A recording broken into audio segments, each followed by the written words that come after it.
Need to replace a gasket on your King KP130? Here's the thing nobody tells you.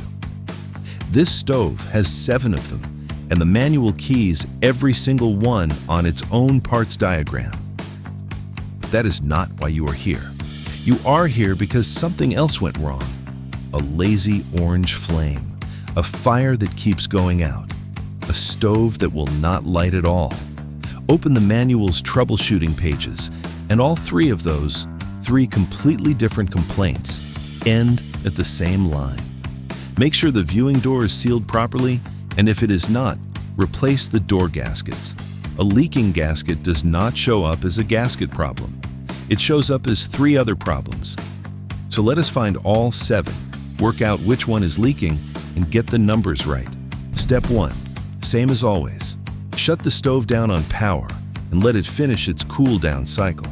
The blowers run on after the fire is out, and they are what carries the last of the heat away. Once it is properly cold, unplug it at the wall.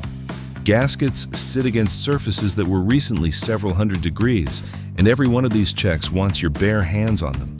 Step 2. Here is the whole set, straight off the manual's parts diagram. 88-174, the flat glass gasket between the pane and its retainer. 88-324, the rope around the viewing door. 88-168, the burnpot housing gasket against the firebox back wall. 88-117, the exhaust duct gasket. 88-100, the exhaust blower gasket. Both of those live behind the left side panel, facing the stove. 88-106, the distribution blower gasket, behind the right. And 88-118, the igniter flange gasket. 7. But split them in 2, because only the first 2 are a job on their own. The other 5 you meet when that part comes off for its own reasons, and you order them with it. Step 3. Why the door 1 matters more than the rest. This stove runs on draft. The exhaust blower pulls air through the firebox, and a pressure switch watches that pull. If the door leaks, the blower gets its air the easy way, through the gap, instead of through the burn pot where the fire is. So the fire goes lazy and orange because the fuel is not getting its air. Or the draft drops far enough that the pressure switch cuts the auger and the fire goes out. Or it never lights in the first place. 3 complaints, 1 gap.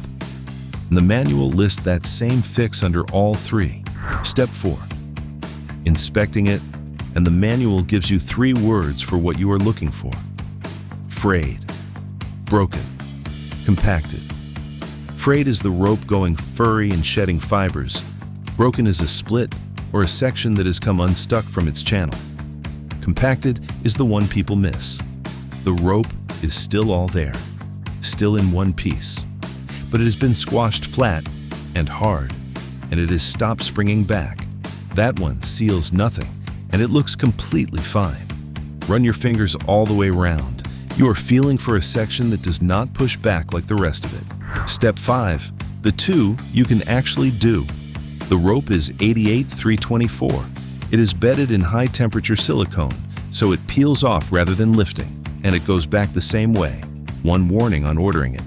The manual gives 2 different diameters for this rope in 2 different places. Do not measure and do not guess. Order 88-324 by its number, and you get the right one.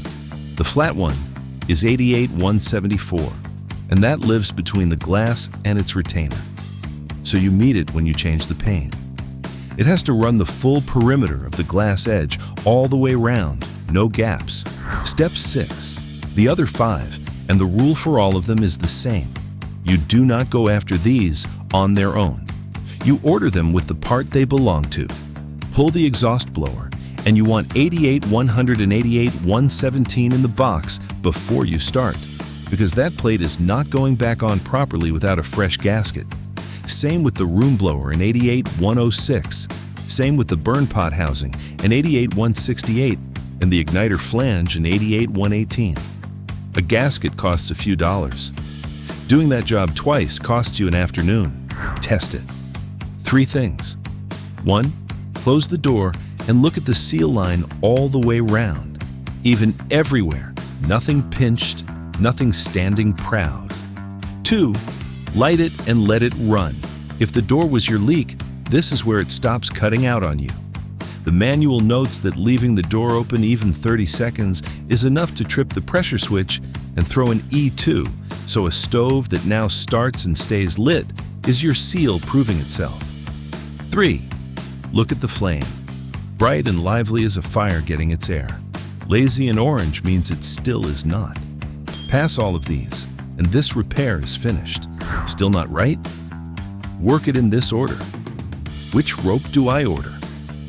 88-324 by the number, and ignore both of the diameters the manual prints because they disagree with each other. The shop is selling me a gasket number the manual does not list? Then it is a question for the seller, not a substitution. 7 numbers are keyed on the manual's own diagram. Anything outside those 7, you get confirmed before it goes near the stove. And the honest one, the manual says a frayed gasket should be replaced by your authorized dealer. Then, 4 paragraphs down the same page, it walks you through peeling the rope off and putting it back with high-temperature silicone yourself. Both of those are in there. Now you know which is which. 7 gaskets, 2 you will ever change yourself, and one of them quietly responsible for 3 faults that look like something else entirely. Numbers are in the description. If this saved you chasing the wrong part, subscribe, because there is one of these for every part on this machine.